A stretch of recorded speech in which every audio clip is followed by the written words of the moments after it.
நமசிவாய. 365 டே மணி சேலஞ்சில் ஜூலை 4ஆம் தேதி கரெக்டாக 30வது நாள் ஆகுது. இந்த 365 டே மணி சேலஞ்ச் ஆரம்பிச்சு ஜூலை 4ஆம் தேதி 30வது நாள்.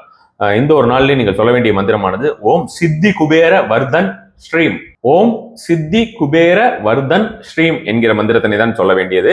ஆரஞ்சு கலர் ஏதாவது நீங்க வந்து ஹோல்ட் பண்ணிக்க வேண்டியது, ஆரஞ்சு கலர் ஆப்ஜெக்ட் ஏதாவது ஹோல்ட் பண்ணிக்க வேண்டியது, அல்லது கலர் வந்து நீங்க ஏற்கனவே சொல்லியிருக்கிறப்போ நீங்க மேல ஏதாவது லைட்டா நேகத்திலேயோ அல்லது உடம்புலையோ நீங்க போட்டுக்கலாம், அல்லது ஏதாவது ஒரு அந்த மாதிரியான ட்ரெஸ் போட்டு கூட நீங்க சொல்லலாம், அல்லது அந்த மாதிரியான துணி ஏதாவது கையில வச்சுட்டு கூட சொல்றது வந்து அதிகப்படியான ஒரு பலன் தரக்கூடியதாக இருக்கும். இது வந்து நீங்க காலையில 4 மணியிலிருந்து 5 மணிக்குள் சொல்வது, இல்லைன்னா ஈவினிங் 4லேருந்து 5 சொல்லுவது, வடக்கு பக்கமாக நின்று வடக்கு பக்கம் பார்த்து சொல்லுவதுங்கிறது அதிகப்படியான ஒரு பலன் தரக்கூடியதாக இருக்குன்னு வச்சுக்கோங்களேன். இந்த ஒரு நாள்ல நீங்கள் முருங்கையுடைய வேர் அல்லது முருங்கை கீரை இருக்குல்ல, அது யாருக்காவது தானம் பண்ணாலும் உங்களுக்கு வந்து அதிகப்படியான ஒரு பலன் கிடைக்கும். நீங்களும் முருங்கை கீரையை வந்து இந்த ஒரு நாள்லயே உணவாக எடுத்துக்கொள்ளலாம்னு வச்சுக்கோங்களேன். அதுவும் நல்ல ஒரு பலன் தரக்கூடியதா இருக்கும்னு வச்சுக்கோங்களேன்.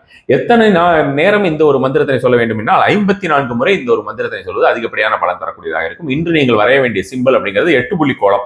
8 புள்ளி கோலம் அப்படிங்கிறது 8 புள்ளி வைத்து உங்களுக்கு வந்து தாமரை வரைய வேண்டியது அப்படின்ற மாதிரியான விஷயமா இருக்கு. இல்லைனாலும் நீங்க தாமரை மாதிரியான ஒரு விஷயமாக நீங்கள் வரைந்து விடுவதுங்கிறது நல்ல ஒரு பலன் தரக்கூடியதாக இருக்கும். நமஸ்காரம்.